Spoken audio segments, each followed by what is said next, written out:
அண்ணா பல்கலைக்கழக மாணவி பாலியல் வன்கொடுமை விவகாரத்தில் திமுக அரசின் நிலைப்பாட்டை கண்டித்து கோவையில் பாஜக மாநில தலைவர் அண்ணாமலை தனது வீட்டின் முன்பு 8 முறை சாட்டையால் அடித்துக் கொண்டார்.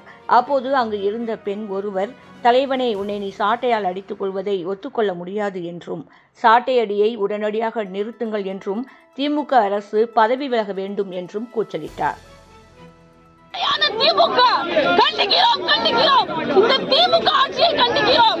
எங்கள் தலைவனை, தன்மான தலைவனை தன்னைத்தானே சாட்டையில் அடிக்கும் அளவிற்கு இத்தனை ஒரு சூழ்நிலையை செய்து இந்த திமுக ஊழியர் தலைவனை ஒத்துக்கொள்ள முடியாது.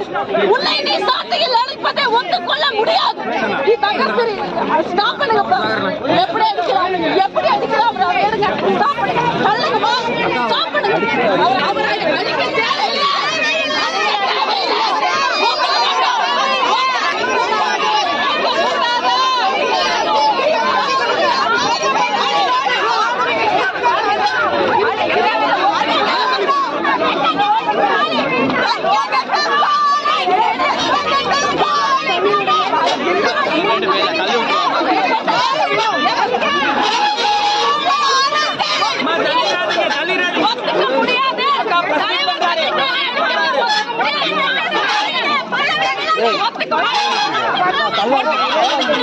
Hey.